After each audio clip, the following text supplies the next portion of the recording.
to take things personal, just recognizing that they're not just meant to be on the train right now. And hopefully they will find their own tribe that they can connect with, but like, don't take it offensive. Yeah, everybody's not for everybody, and Hmm. Hmm. I've learned not to take things serious as well. Yeah. So, so yeah, I can relate to that. So now how did you get a job with Facebook? How did that happen? Because and the reason why I asked that because I've somebody told me to apply for a job with Facebook in Atlanta, right? Because they have a building in Marietta. Now I've never actually been there, but I know it's there. And before I even applied, somebody was like, man, they get like, I think they said 5,000 applicants an hour. It was a crazy number. Somebody told me. So I said, if they're getting 5,000 applicants every hour, how am I supposed to get past that, bro? So what was your experience with Facebook? So funny story. I was not looking for Facebook. I tell everybody LinkedIn is a powerhouse. If you are not on LinkedIn and you are looking for careers, everybody is there. You want to know who the CEO of the company is and have direct access to them? They're 90% of the time on LinkedIn. So I actually was looking to go to Amazon. I come from a healthcare background, and Amazon was building their Amazon Care. And I was like, oh, well, let me look at all of the top people who are at Amazon, Google, Facebook, and let's see what their profiles look like. What do they have? Who are they interacting with? So then I just connected with everybody who would accept me through Facebook. I think I sent like 20 applications out to connect with them on LinkedIn, just to surround myself with other people, see what they're talking about, see what they're doing. And then, like, within 2 weeks, the recruiter from Google, Facebook, LinkedIn all reached out to me and was like, hey, we were impressed by your profile, and we want to get to interview you. And one of my friends was like, how you gonna get to Facebook? Like, you don't even have a degree. And I'm like, okay, the guy who owns Facebook doesn't have a degree. Like, I'm just gonna let that stop me. I think they're interested in me because of the knowledge, the skills that I have. And that honestly is what happened. So I never applied to Facebook until after I got the job offer. Like, once you get the job offer, then you have to officially apply and take the position. But I never officially applied for it. But I heard those same things. It's even deeper than that. So of the 5,000 per hour that they get, they have 2,000 interviews that they do a month. And of that, less than 1% are accepted. And what's really kind of like staggering is like Facebook isn't like other companies and Google. You get one shot per year. And if you mess up, you do not get to apply for that same position type. Now, you could be a product manager and then you could apply for an engineer, and that's a different interview. But unfortunately, within their like whole ecosystem, they can see like that you applied and that you quote unquote didn't meet their bar. So there have been some people who like had success, but like you generally have to wait an entire year. So I took it very seriously of like, okay, this isn't just the how do you do and what are you doing? I watch YouTube videos. I got coaching myself to make sure that I was ready to meet their caliber of people. And within 90 days, I went from making 120K to over a half a mil. Like, so it was definitely worth the payoff, but it's not just as easy as, okay, somebody looked at my LinkedIn profile and was like, yeah, we want you. It was simply going through the process, really studying, understanding their mission and what they're trying to do. Like the Love Can't Wait podcast, like it's really about that. They're very much driven by their mission and their vision, as so many companies are. And you really just want to make sure that you like have that and fit within the community. So I was fortunate enough to have the right people see me and show me favor. Yeah, I always say that it takes time on any of these social media platforms. And back then, I wasn't actually on LinkedIn at the time when I was. No, I'm just recently. I'd say probably like 5 years ago. Just recently got on LinkedIn, and at first I was just trying to figure how to maneuver and figure things out because when I came on, it wasn't a lot of people.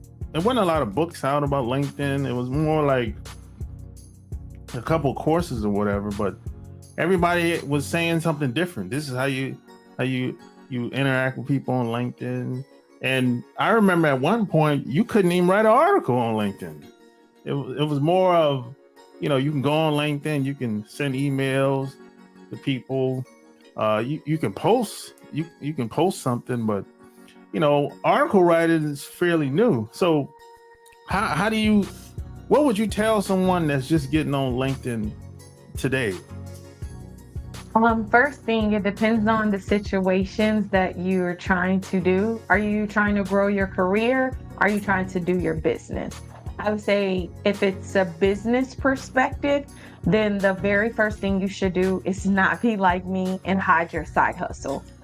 So because I've been doing coaching for about 3 years now, no one really knew it because I was afraid. What is my boss going to say? What are these people are going to say? So let it be known that you are the go-to person. Like, I did check out your LinkedIn profile. You have your specialties. You're like, hey, look, I can do your website. I'm a social media person. Here's tips and tricks that I know. So let people know what you're known for. And that is something that not enough people do. So when you do branch out, if you're the best known hair person in the world, guess what? Professionals need hairstylists. So how you position it to say like, hey, here's my article and I'm going to write how you can rock your natural hair and show up to be a professional, or I'm going to show you how as a professional you can wear long hair and not have it be in your face so that way you can take yourself seriously. Those are powerful things that people need to know as professionals, where you can position your business but make it about you, without like saying like, oh, well, this goes against company policy.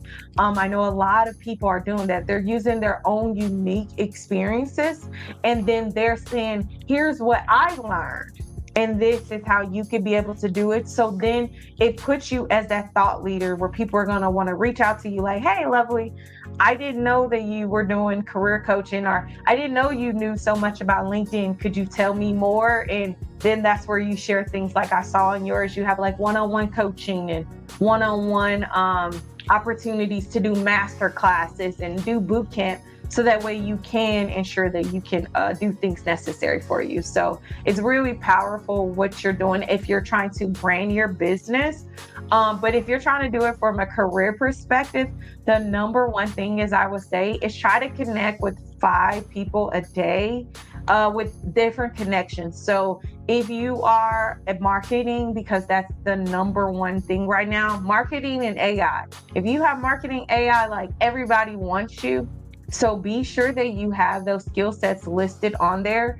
And as we talked about, there's 1 billion users on the platform. It's so empowering. You get the director right there. You know who the recruiters are. So if you're looking for a company for a podcast and you're wanting to get with Spotify, they will tell you directly who the recruiters are for Spotify. You can search all of that information. It's very empowering. Ways that you could do it versus, like he said, 5-10 years ago, you weren't granted that access. You had to know somebody who knows somebody who knows somebody.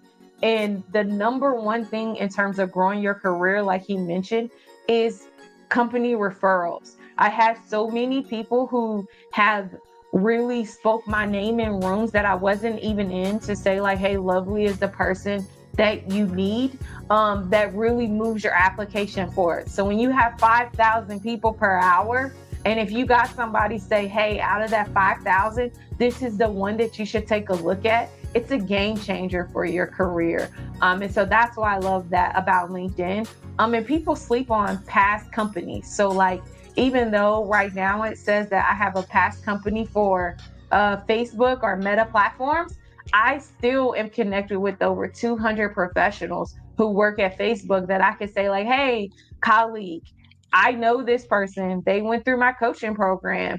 I believe that they meet Meta standards. You're going to get a bonus referral for having them, but they'll also be able to stay and make you look well. Would you mind doing like a company referral for them? And even though I'm not there anymore because I have direct access to people who are there, it's really a way to like up level you as an individual who's like interested in companies like that. So I would definitely say like, do not sleep on people that it says previous company, especially if they just left within the past year. 9 times out of 10, they really have great resources that they could also connect you to. Yeah, and you said something that was very important, because when I at one point, especially when I first came on LinkedIn or any of these social media sites, I never used to tell people that I had a job. I completely hid that because I was afraid that if my job found out I was doing something outside of the job, that maybe I would get some pushback, or maybe they would try to get rid of me. I don't know. Now, I've seen this happen before with somebody. So I was like, I don't know, man. I'm gonna just tell people this is all I'm doing, but eventually it caught up with me. Somebody saw me online one day. I don't know. I don't even know what site. I didn't even ask, but I know they saw me online because of something they said to me. And I was like, oh, okay. He saw me somewhere. And so that's when I said, well, and then the word got back to, I think my manager or somebody. So I'm like, well, I might as well just go all out now. What is they already know. So that's what made me decide to I just put it all out there. I said, hey, this is what I've done. This is what I can do to help you. And, so that's what I did, And that's so, you just stated something that